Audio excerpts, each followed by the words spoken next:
34절에서 42절 말씀, 그리고 52절에서 55절 말씀 읽겠습니다. 하나님이 그들을 죽이실 때에 그들이 그에게 구하며 돌이켜 하나님을 간절히 찾았고,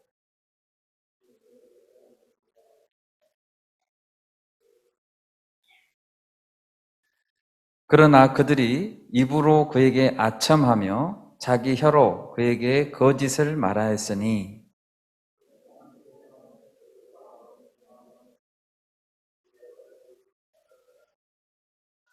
오직 하나님은 긍휼하심으로 죄악을 덮어주시어 멸망시키지 아니하시고 그의 진노를 여러 번 돌이키시며 그의 모든 분을 다 쏟아내지 아니하셨으니,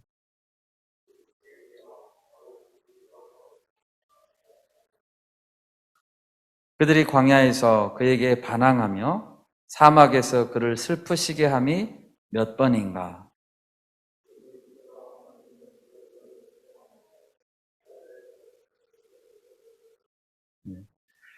그들이 그의 권능의 손을 기억하지 아니하시며 대적에게서 그들을 구원하신 날도 기억하지 아니하셨도다. 52절을 읽어주시면 되겠습니다.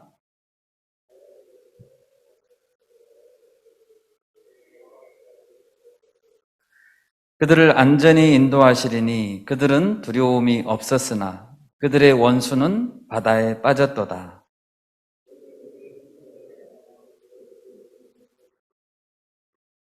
함께 읽겠습니다. 또 나라를 그들의 앞에서 쫓아내시며 줄을 쳐서 그들의 소유를 분배하시고 이스라엘의 지파들이 그들의 장막에 살게 하셨도다. 아멘. 네, 여러분 반갑습니다. 네, 이제 2월의 마지막 주가 벌써 됐네요. 네. 우리 대학생 지체들은 지난주에 수강 신청 다 하셨을 것 같고, 이번 주 중에 3월이 이렇게 시작되고 개학이 있습니다. 매스컴을 보니까 이제 대학들도 대면으로 일단 수업들을 많이 시작한다고 들었습니다. 안전 수칙 잘 지키셔가지고 수업에 잘 임할 수 있기를 바랍니다. 오늘 읽으신 시편 78편은 총 72절까지 있는 굉장히 긴 시편입니다. 저희는 이제 그 중간 부분을 읽었죠. 이 시편 78편을 기록한 시인은 기록한 목적에 대해서 이렇게 기록하고 있습니다. 2절부터 4절 한번 봐볼까요? 78편 2절에서 4절 같이 한번 읽어볼까요? 내가 입을 열어 비유로 말하며 예로부터 감추어졌던 것을 드러내려 하니 이는 우리가 들어서 아는 바요 우리의 조상들이 우리에게 전한 바라. 우리가 이를 그들의 자손에게 숨기지 아니하고 여호와의 영예와 그의 능력과 그가 행하신 기이한 사적을 후대에 전하리로다. 아멘. 여호와의 영예와 그의 능력과 그가 행하신 기이한 사적을 후대에 전하는 것, 그러려고 이 시편을 썼다는 것이죠. 그럼으로써 의도했던 최종적인 목적이 있습니다. 이 시편을 기록한 최종적인 목적이 8절 말씀입니다. 같이 한번 읽어보세요. 8절입니다. 그들의 조상들 곧 완고하고 패역하여 그들의 마음이 정직하지 못하며 그 심령이 하나님께 충성하지 아니하는 세대와 같이 되지 아니하게 하려 하심이로다. 이것이 목적입니다. 하나님께 충성하지 아니하는 세대와 같이 되지 말아라. 이게 목적이죠.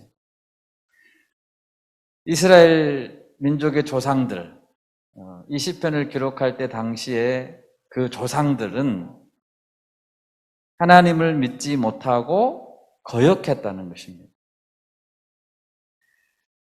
그 이유는 하나님을 잊어버렸기 때문이에요. 그들이 하나님을 거역한 것은 하나님을 망각했기 때문입니다. 그래서 하나님은 이 시인을 통해서 너희는 그런 조상들처럼 반역하는 세대가 되지 말아라. 제발.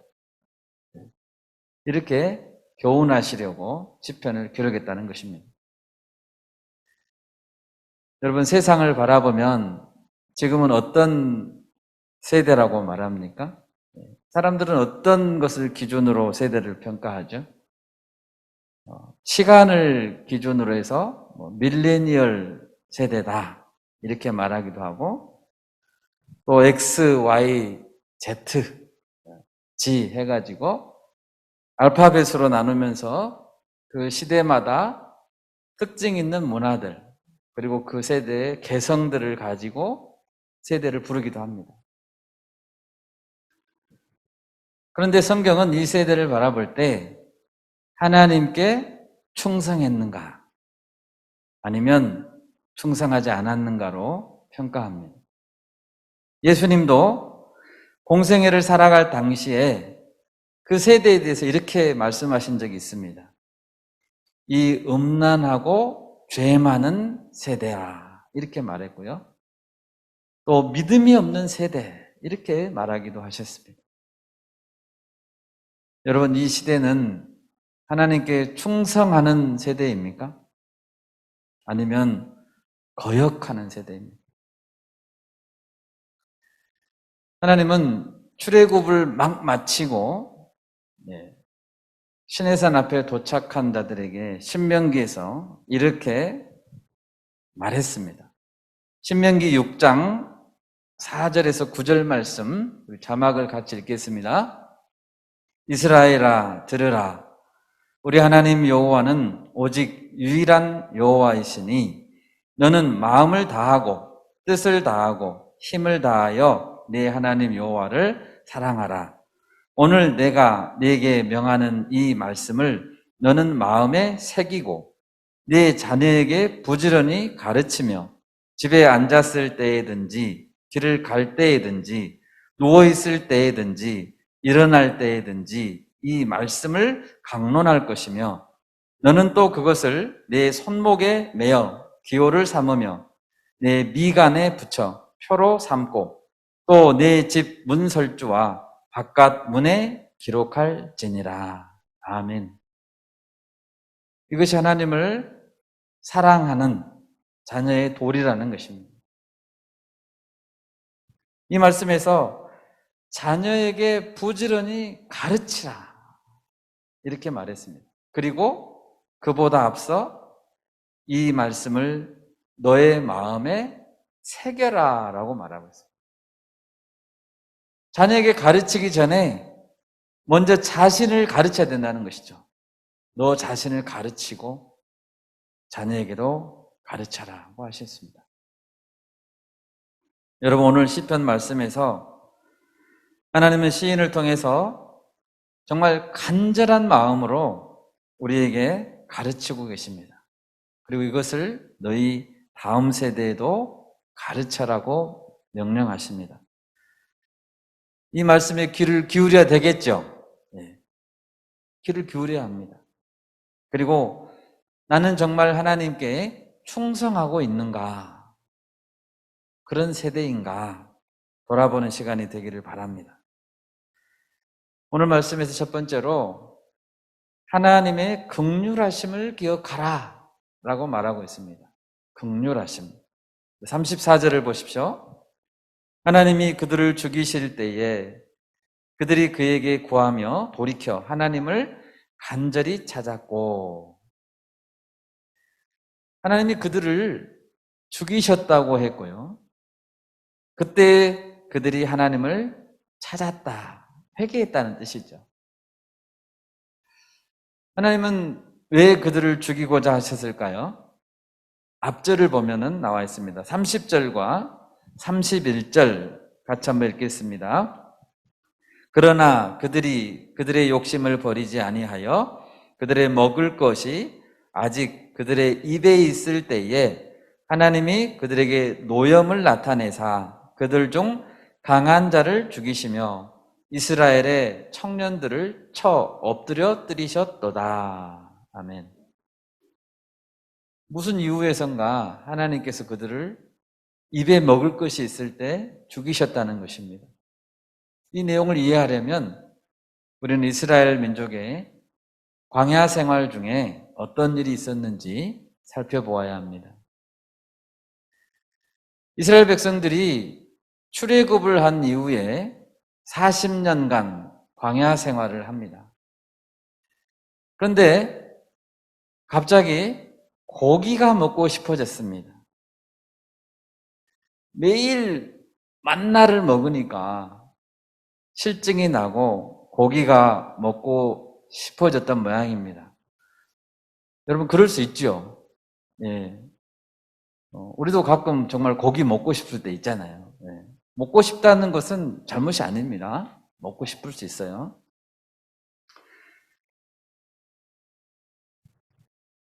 그런데 문제는 이스라엘 백성들이 먹고 싶습니다 라고 말하는 게 아니고 하나님이 만나는 주실 수 있지만 고기는 주실 수 없을 거야. 고기를 안 주시네. 그리고 온갖 불평과 짜증을 쏟아냈다는 것입니다. 우리 민수기 11장 5절 말씀 같이 한번 읽어보겠습니다. 네, 자막입니다. 우리가 애굽에 있을 때에는 값없이 생선과 오이와 참외와 부추와 파와 마늘들을 먹은 것이 생각나거늘. 애굽에 있을 때에 노예 생활이었죠. 그때는 값없이 생선과 파와 부추와 이 모든 것들을 먹었습니다. 여러분, 왜 애굽 사람들이 노예인 히브리인들에게 생선과 파와 마늘을 먹게 했을까요? 노예로 부려먹으려고. 먹을 거는 마음대로 먹어라. 대신 일 안 하면 죽어. 힘이 좀 나게 하려고 마늘을 먹은 것 같아요. 마늘도 마음대로 먹어라. 여러분, 그런데 그들은 도에 지나치게 하나님께 불평했습니다. 우리 78편, 오늘 읽었던 78편 20절을 한번 읽어볼까요? 20절.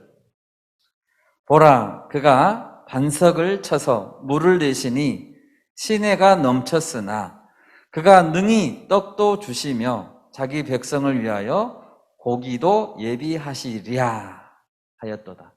예비하시랴? 이거는 의문이죠. 할 수 있겠는가? 이 말은 단지 하나님 정말 고기를 먹고 싶으니까 고기 좀 주세요. 이게 아니고 아무리 하나님이라고 해도 하나님이 능히 이 광야에서 고기를 주실 수 있을까? 불가능해. 그럴 수 없을 거야. 난 노예로 돌아가고 싶어. 이렇게 말했다는 것입니다. 여러분 이것은 하나님의 마음에 분노를 가져왔습니다. 하나님은 모세에게 말씀했습니다. 내가 한 달 동안 고기를 먹이겠다라고 하셨어요. 너희가 고기 냄새도 맡기 싫어할 때까지, 심지어 너희가 고기를 먹다가 토할 때까지 먹여주겠다. 그리고 하나님은 동풍과 남풍을 불어서 엄청난 메추라기를 하늘에서 보내주셨습니다. 시편 78편 27절에 이렇게 기록합니다. 먼지처럼 많은 고기를 비같이 내리시고 나는 새를 바다의 모래같이 내리셨도다. 여러분 한 달간 고기를 먹이겠다고 하자 처음에는 모세도 잘 믿지 못했습니다. 그래서 모세가 이렇게 말했습니다. 하나님, 보행할 수 있는 보행자 장정만 60만 명입니다. 여러분 생각해 보세요. 60만 명이라니까요. 60만 명. 어떻게 한 달간 고기를 먹이겠다는 것입니까? 이때 하나님은 모세에게 유명한 말씀을 하셨습니다. 여호와의 손이 짧으냐? 이렇게 말했습니다. 너가 이제 내 말이 응하는 여부를 보리라. 아멘? 여호와의 손이 짧습니까? 그렇지 않습니다. 하나님은 전능하신 하나님이십니다. 여러분 이런 표현이 있죠. 누가 무엇을 했습니다. 이런 표현이 있죠. 하나님이 하나님 했습니다. 수백만 명의 백성들에게 한 달 동안 고기를 배불리 먹으면서 하나님이 하나님 하셨어요. 그리고 하나님은 하나님을 업신여기시고 스스로 업신여기고 스스로 강하다고 생각했던 탐욕스러운 자들을 죽이셨습니다. 그래서 30절과 31절 말씀이 나온 거예요. 그들의 먹을 것이 아직 그들의 입에 있을 때에 하나님이 그들 중 강한 자를 죽이셨다. 여러분, 하나님은 고기를 먹이겠다고 정말 때를 쓰면서 시험하던 그들의 기도를 응답해 주셨죠. 고기 주셨잖아요. 그런데 죽이셨네요. 강한 자를. 여러분 이때 잘 생각해 봐야 되겠죠. 하나님은 고기를 먹여 주셨습니다. 간절히 구할 때 주셨습니다. 그런데 그것이 어떤 자들에게는 심판이었습니다. 우리가 잘 기억해야 되겠죠. 우리가 뭔가를 정말 강력하게 하나님한테 구할 때, 막 때를 쓰면서 강력하게 구할 때, 그것이 정말 하나님의 뜻이 아니라면, 그것은 응답된 후에 심판이 될 수 있습니다. 응답은 항상 좋은 것만은 아닙니다. 자기 탐욕을 위해 구하고 하나님을 시험하면서 구할 때 하나님은 응답해 주시지만 심판으로 이어질 수 있습니다. 여러분이 기도하더라도 하나님의 뜻에 맞게 하나님을 시험하면서 구하면 안 됩니다. 34절을 보십시오. 하나님께서 이와 같이 강한 자들을 죽이시자 이스라엘은 돌이켜서 하나님을 간절히 찾고 회개했다고 기록합니다. 그들은 회개했습니다. 하나님께서 반석이시고 구속자이심을 기억했다라고 기록하고 있습니다. 하나님 한 번만 용서해 주십시오. 우리를 노예 백성인 자리에서 자유로운 하나님의 백성의 자리로 옮겨주셨음을 우리가 잊고 있었습니다. 용서해 주십시오. 이렇게 기억해냈다는 것입니다. 그런데 문제는 여기에 또 있습니다. 그들의 회개가 거짓 회개였다는 거예요. 36절, 37절 한번 같이 읽어볼까요? 그러나 그들이 입으로 그에게 아첨하며 자기 혀로 그에게 거짓을 말하였으니 이는 하나님께 향하는 그들의 마음이 정함이 없으며 그의 언약에 성실하지 아니하였음이로다. 입으로는 회개했습니다. 그렇지만 마음으로는 회개하지 않았습니다. 하나님을 향한 그들의 마음은 한결같지 않았고 언약을 지키지 않았습니다. 강한 자들이 막 죽어갔어요. 고기를 먹다가. 그런 걸 봤으면 회개해야죠. 그래서 회개했습니다. 그런데 거짓 회개를 드렸다는 거예요. 정말 그들은 답이 없는 것 같아요. 답이 없어요. 여러분, 그런데 그 모습이 바로 우리의 모습이에요. 정말 이때 하나님께서 긍휼하신 분이 아니었다면 그들은 전체가 몰살당해 마땅한 자들입니다. 다 죽어야 돼요. 그렇게까지 보여주셨는데 거짓 회개를 하다니요. 여러분, 하나님은 어떤 분이십니까? 38절에서 말씀합니다. 오직 하나님은 긍휼하심으로 죄악을 덮어주시며 멸망시키지 아니하시고 그의 진노를 여러 번 돌이키시고 그의 모든 분을 다 쏟아내지 않았다.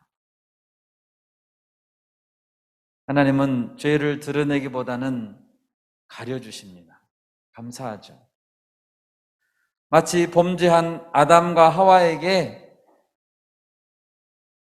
그들이 울며 불며 회개했습니까? 회개하지 않았어요. 아담과 하와. 그런데 그들에게 가죽옷을 지어서 입혀주시고 그들의 수치를 가려주셨듯이 하나님은 우리의 수치를 가려주십니다. 아멘. 39절에서 하나님은 이스라엘 백성들이 연약한 육체에 불과하고 정말 먼지 같은 자들에 불과하고 바람 같은 자들임을 하나님은 인정하고 불쌍히 여겨주셨다는 것입니다. 여러분, 하나님은 가장 긍휼이 크십니다. 하나님은 가장 온유하신 분입니다. 하나님은 사랑 자체이십니다. 하나님의 긍휼하심에 대해 출애굽기 34장 6절 7절에서도 이렇게 말씀합니다. 자막을 같이 읽어보겠습니다. 여호와께서 그의 앞으로 지나시며 선포하시되 여호와라 여호와라 자비롭고 은혜롭고 노하기를 더디하고 인자와 진실이 많은 하나님이라. 인자를 천대까지 베풀며 악과 과실과 죄를 용서하리라. 그러나 벌을 면제하지는 아니하고 아버지의 악행을 자손 3, 4대까지 보응하리라. 여러분, 천대까지 인자를 베푼다는 말은 영원히 베푼다는 뜻이죠. 이 세상에서 가장 자비로우신 분은 예수님이십니다. 여러분 믿으십니까? 아멘. 예수님이십니다.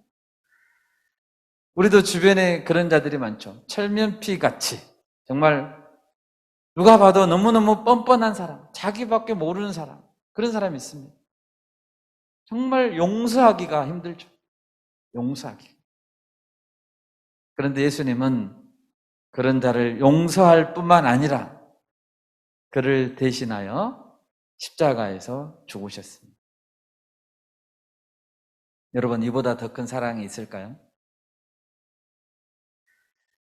예수님은 제자들을 3년간 섬기셨습니다. 제자들 중에서 3번이나 예수님을 모른다고 부인할 사람이 있었죠. 누구였습니까? 베드로. 주님은 아셨죠?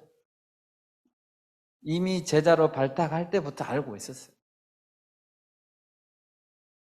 예수님의 나라가 임할 때 저를 오른쪽 왼쪽에 앉혀주십시오. 좌의정 우의정 그 자리를 주십시오라고 길을 쓰고 자리 다툼을 하던 제자들이 있었습니다. 누구였습니까?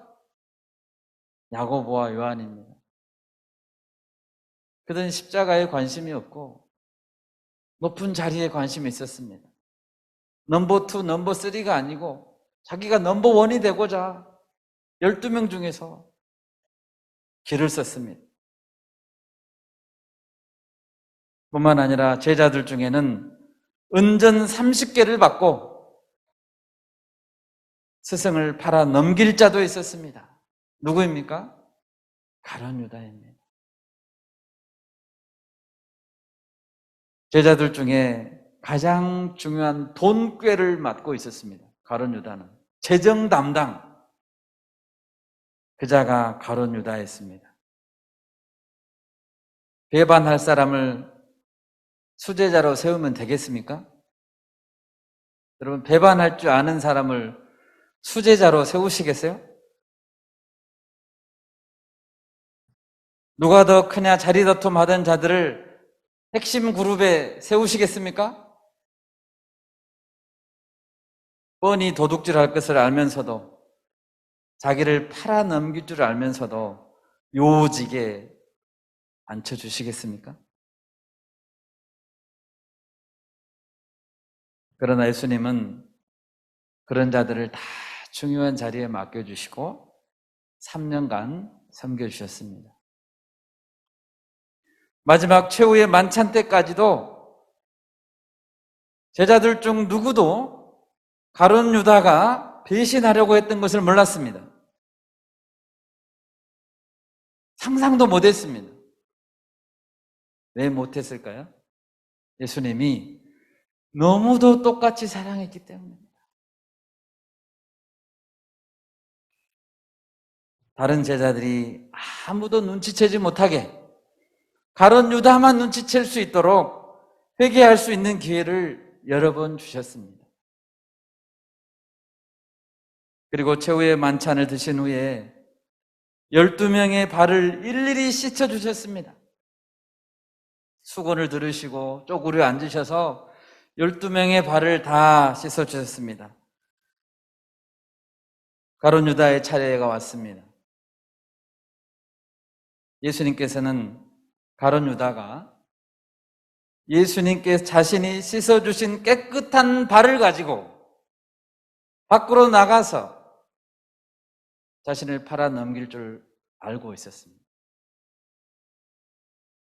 발을 씻다가 발목을 분질러 버리고 싶었죠. 여러분 그렇지 않을까요? 내가 씻어주는 이 발을 가지고 발꿈치를 들고 제사장들에게 가서 은전 30을 받을 이놈을 생각하면 발을 씻다가 뿌려버리고 싶어. 그러나 예수님은 그 발을 깨끗이 씻어주셨습니다. 여러분 예수님처럼 자비로운 분이 또 계실까요? 우리는 다 돌아온 탕자 이야기를 알고 있습니다. 둘째 아들은 자기 몫의 유산을 받아서 먼 나라로 갔습니다. 모든 돈을 다 허비하고 허랑방탕하게 물 쓰듯이 써버렸습니다. 술집에서, 노름판에서, 가진 못된 짓은 골라하면서 다 써버렸습니다. 부모의 마음에 대못을 받고, 그죠? 부모의 마음에 대못을 받고 떠나버린 이 못된 자식. 여러분, 이런 아들이 돌아오면 어떻게 해야 되겠습니까? 문 열어줘야 됩니까? 안 열어줘야 됩니까? 입구를 봉쇄를 해버려야 되겠죠. 그 아들은 돈이 다 떨어져서 돼지치기 알바를 했습니다. 돼지치기 알바하면서 돼지가 먹는 쥐염 열매라는 그것을 너무 배가 고파서 먹을 수밖에 없었습니다. 얼마나 처량하게 됐습니까? 그래 꼴 좋다 이놈아. 너는 돼지처럼 한번 살아봐야 돼. 정신 좀 차려야 돼. 이러면서 문을 안 열어줘야 되겠죠? 그런데 아버지는 어떻게 했습니까? 누가복음 15장 20절 말씀 같이 한번 읽겠습니다. 이에 일어나서 아버지께로 돌아가니라. 아직도 거리가 먼데 아버지가 그를 보고 측은히 여겨 달려가 목을 안고 입을 맞추니. 아멘. 할렐루야. 이 아버지 사랑이에요. 주님 사랑이에요. 아버지는 아직도 거리가 멀어요. 우리는 알아보지도 못하겠어요. 저기서 지금 처체해가지고 갔던 아들하고 전혀 다른 아들이 돌아온 거예요. 상거지가 돼갖고 온 거죠. 못 알아봐. 근데 아버지는 알아봐. 초췌한 모습으로 걸어서 돌아오는 아들을 단번에 알아보고 그 아들을 향해 전 성력으로 달렸습니다. 아마 그때만큼 빨리 달렸던 적이 없었겠죠. 막 슬리퍼가 벗어지고 그래도 막 달렸습니다. 그리고 탕자였던 아들의 목을 안고 입을 맞췄다. 아들의 지위, 아버지 제가 나쁜 놈 말하지 마. 입을 막아버리죠, 아버지가. 입을 맞추면서. 말 안 해도 안다. 아들의 지위를 완전히 회복시켜 주셨습니다. 여러분, 이것이 긍휼이 풍성하신 아버지 사랑입니다. 아멘. 여러분, 하나님 아버지와 예수님의 긍휼의 사랑을 절대 의심하지 맙시다. 아멘. 절대 의심하지 마세요. 하나님이 나를 사랑하실까? 그런 생각은 하지 마세요. 내가 돌아가면 나를 받아주실까? 절대 그런 생각하지 마세요. 내가 교회 언저리에 나타나면 어느새 아버지가 알고 나를 향해서 100m로 달려옵니다. 잘 왔다. 하나님께로 돌아갑시다. 아멘. 어떤 죄인도 돌아오면 빨리 돌아온 만큼 그만큼 더 아버지의 사랑을 누리고 살아갈 수 있습니다. 이것이 긍휼의 사랑입니다. 그것을 기억하라는 거예요. 기억하라. 두 번째로 기억할 것이 무엇입니까? 하나님의 권능을 기억하라고 했습니다. 42절을 보십시오. 그들이 그의 권능의 손을 기억하지 아니하며 대적에게서 그들을 구원하신 날도 기억하지 아니하였도다. 여러분, 하나님은 긍휼이 많으시죠. 근데 긍휼만 많으면 안 됩니다. 긍휼이 많으시고 선하시고 뿐만 아니라 권세와 능력이 크신 분입니다. 우리 아픔을 공감하실 뿐만 아니라 긍휼이 풍성하실 뿐만 아니라 우리를 건져내실 능력이 무궁하신 분이십니다. 시인은 43절부터 51절까지 이집트에서 이스라엘 백성을 구원하여 내셨던 놀라운 기적들을 구체적으로 언급하고 있습니다. 나일 강물과 시냇물을 피로 변해서 마실 수 없게 했었고요.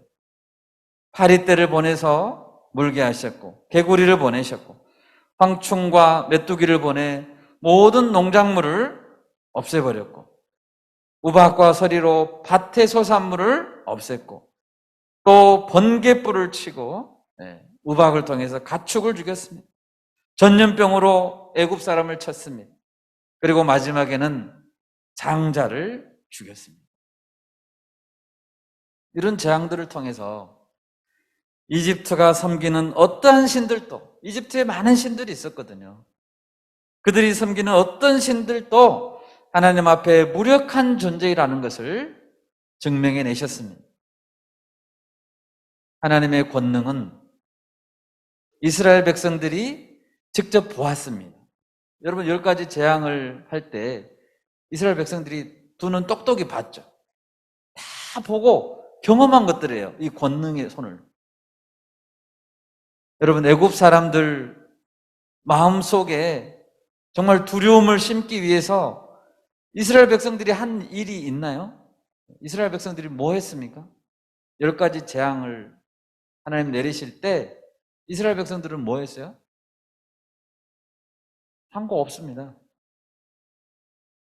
10가지 재앙을 일으켰는데 이스라엘 백성들이 힘을 보탠 게 없어요. 다 하나님이 하셨어요. 하나님은 오히려 그들에게, 이스라엘 백성들에게 말씀하셨습니다. 너희들은 한쪽에 서 있어라. 다치니까. 나중에는 이스라엘과 애굽 사람들이 경계를 나누셨죠? 다칠까 봐. 그리고 내가 하는 이 싸움을 너희는 보고 있어라. 왜요? 그래야 너희 후손들에게 증언할 거니까. 너희는 목격자라는 것입니다. 여러분, 우리가 싸움에 나가면 우리가 하는 일은 없습니다. 그럼 딱 한 가지 있어요. 뭘 해야 돼요? 잘 봐야 돼요. 그리고 후손들에게 증언해 줘야 됩니다. 이 모든 하나님 일하심을 보았음에도 불구하고 이스라엘은 하나님의 권능을 까맣게 잊어버렸다는 것입니다. 안타깝죠. 그들은 조금만 시간이 지나면 막 두려워 떨었어요. 이 권능의 손을 보았음에도 불구하고 시간이 조금 지나면 우상 앞에 엎드리고 강대국들 앞에 두려워서 떨었습니다. 하나님 얼마나 안타까우셨을까요?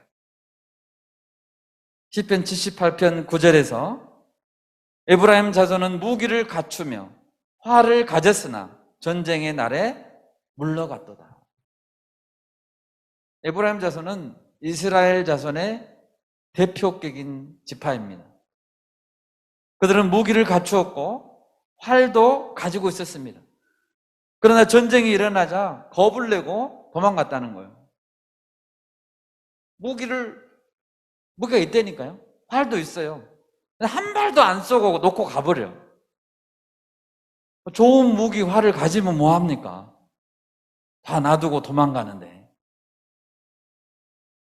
여러분, 권능의 하나님을 믿지 않으면 우리는 아무리 쉬운 싸움에서도 지고 맙니다. 너무너무 쉬운 싸움인데 하나님을 믿지 않으면 패배합니다. 소년 다윗이 블레셋의 전쟁 영웅 누구죠? 골리앗에게 나아갈 수 있었던 이유, 소년 다윗이 전쟁 영웅에게 나아갈 수 있었던 이유, 사무엘상 17장 47절 말씀 같이 읽겠습니다.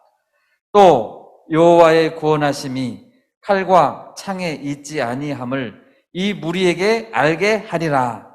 전쟁은 여호와께 속한 것인즉 그가 너희를 우리 손에 넘기시리라. 아멘.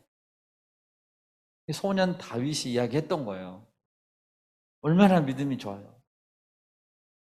여러분, 구원한다는 것은, 블레셋 군대의 손아귀에서 구원한다는 것은 생명을 구하는 것입니다. 게임이 아니에요. 생명을 구하는 거예요. 그것은 생명을 건 싸움이에요. 죽느냐 사느냐예요. 그런데 이 싸움은 칼과 창에 달려있지 않다는 것입니다. 다윗은 이 비밀을 알았습니다. 오늘 순계편이 있는데요. 그죠? 오늘 순계편이 있는 날인데 순원들의 영혼이 순장들에게 달려 있습니다. 아멘. 우리 순장님들만 한번 저를 따라서 한번 큰 소리로 해보면 좋겠습니다. 순원들의 영혼이 그렇게 해가지고 되겠습니까? 다시 한번.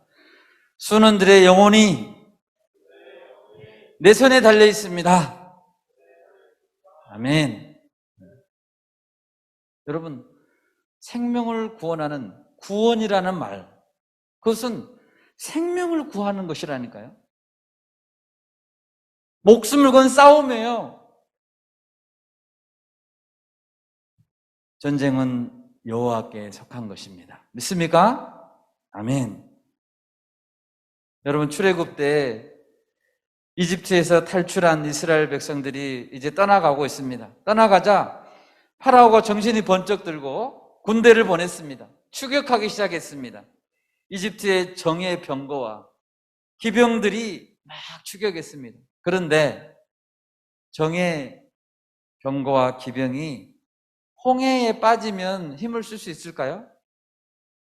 힘을 쓸 수 없습니다. 바닷속에 빠지면 정예 병거가 무슨 소용이에요? 사사기에 보면 드보라 사사 시대에 야빈 왕에게는 번쩍번쩍 빛나는 철병거가 900대가 있었습니다. 900대, 철병거가. 그런데 하나님의 백성과 싸움을 할 때 하나님이 철병거가 가야 되는 길에 비를 내려버렸어요. 번쩍번쩍 빛나는 철병거가 바퀴가 빠져버리네요. 무슨 소용이 있어요?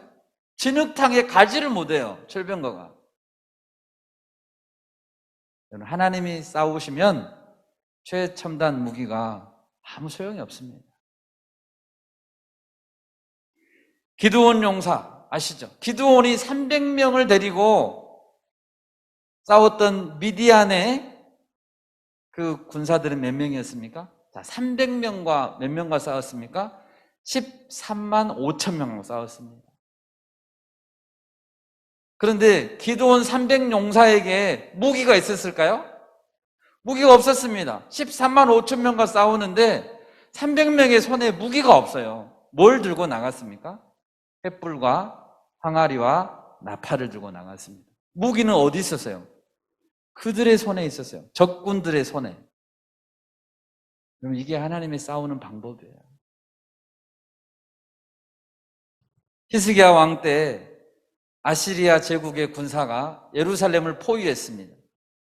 몇 명이 포위했냐면 18만 5천 명이 예루살렘을 포위했습니다. 이때 그 군대를 다 죽인 분이 있습니다. 하나님이 보낸 천사가 죽였습니다. 히스기야 왕과 백성들은 18만 5천 명이 죽을 때 죽은지도 몰랐어요. 그 다음날 알았습니다. 다 죽어 있네요. 여러분 31절에서 하나님께서 죽인 자들은 어떤 자들이었습니까? 31절에서 하나님이 죽인 자들이 있는데 어떤 자들이에요? 강한 자를 죽였습니다. 이스라엘 백성 중 안에 내가 강하다, 하나님을 시험하고 내 힘을 의지하는 강한 자들을 하나님이 죽여버렸습니다. 약한 자들은 안 죽였어요. 뭘 말하고 있습니까?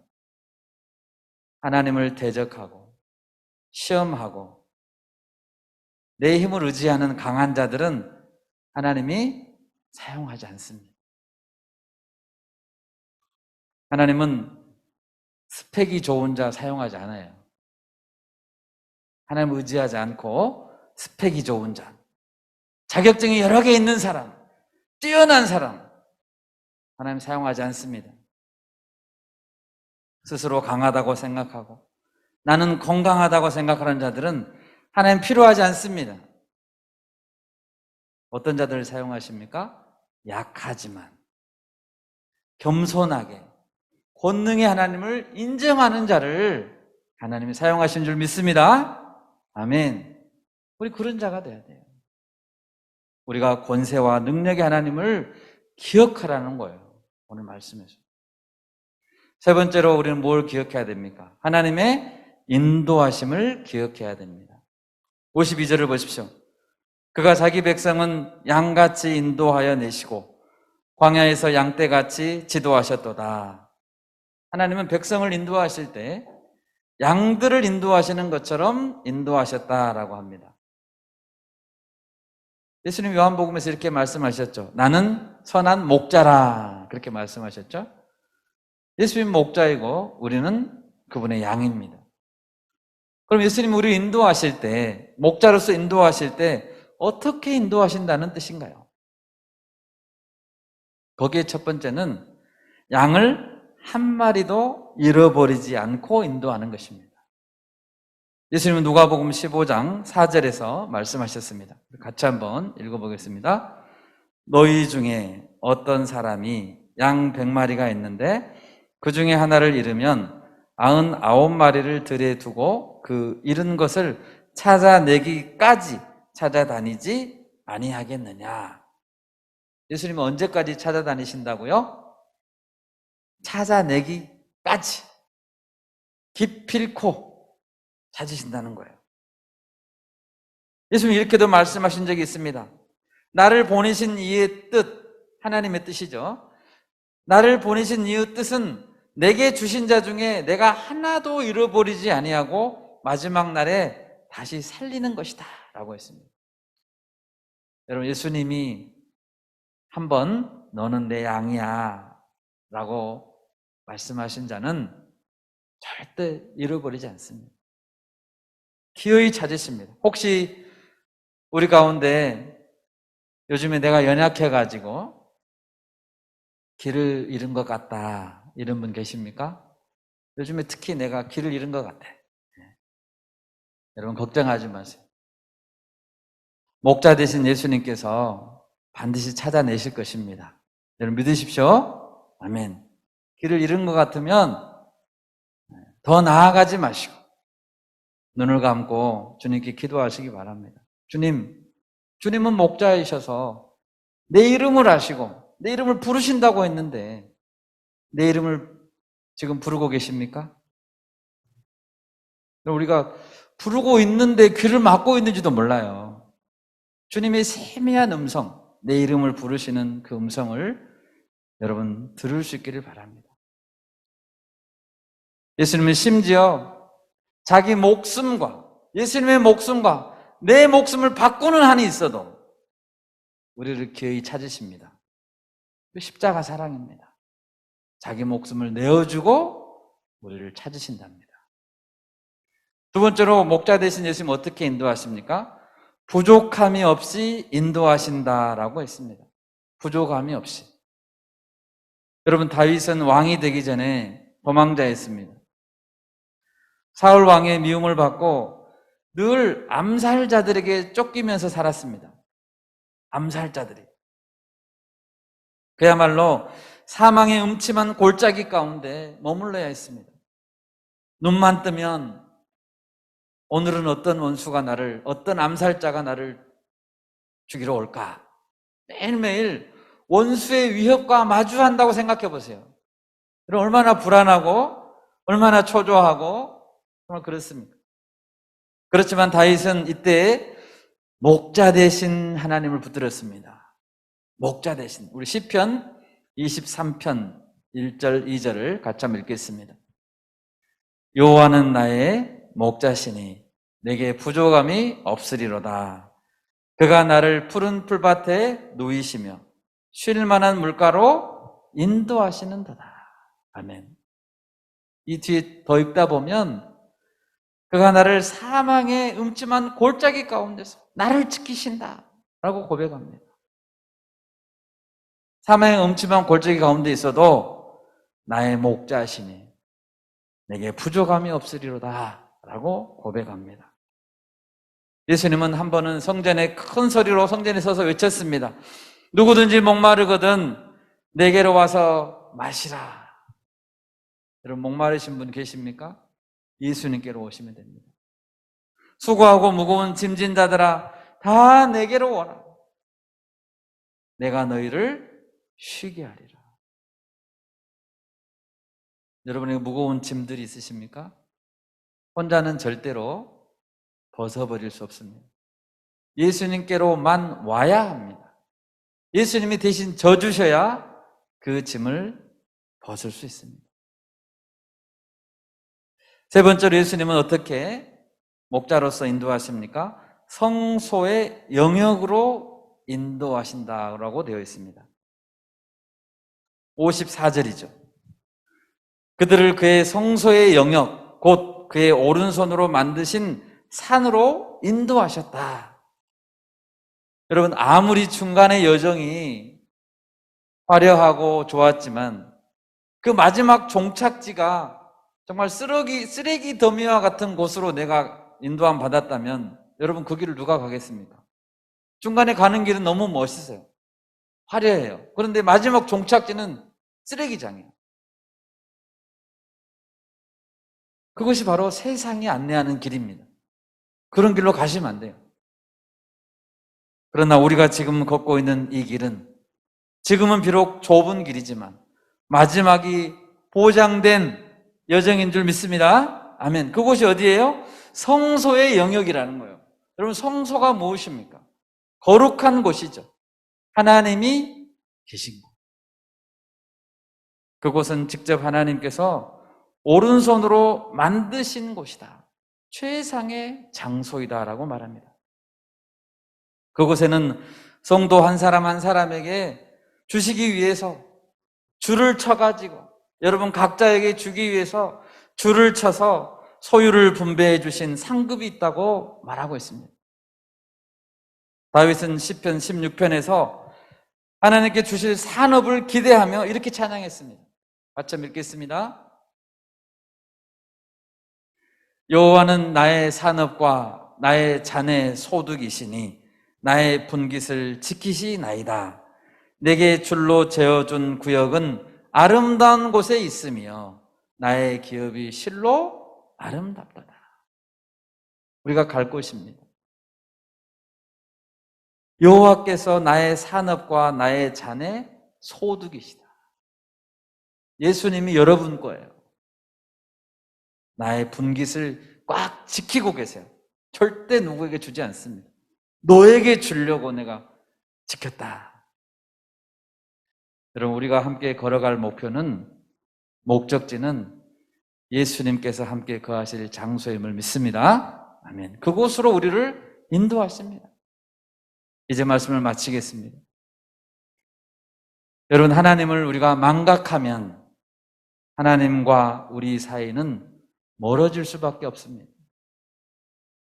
그럼 우리는 주야로 말씀을 읽고 수시로 소감도 쓰고 또 감사와 은혜를 순 안에서 나누면서 그 기억을 새겨야 됩니다. 가만히 있으면 다 잊어버리는 게 뭐 자연적인 것이잖아요. 우리는 의지를 가지고 기억을 새겨야 합니다. 긍휼이 풍성하신 하나님, 권능의 팔로 나를 인도하신 하나님, 그리고 목숨까지 버려서 내 목숨하고 바꾸시는 선한 목자 예수님. 이 기억들이 우리에게 생생하게 남아있는 한 우리는 결코 곁길로 가지 않을 것입니다. 이제 새 학기를 시작합니다. 우리 주변에는 기억 상실증에 걸린 자들이 많습니다. 한때 주님을 알았지만 다 기억 상실증에 걸렸습니다. 그들에게 기억을 일깨워 줍시다. 너는 그런 자가 아니었어. 너와 함께 하신 하나님은 이런 분이야. 예수님은 우리를 캠퍼스에 증인으로 보내십니다. 우리가 다 나아가서 전할 수 있기를 바랍니다. 이 말씀으로 승리하시길 바랍니다. 네, 아멘.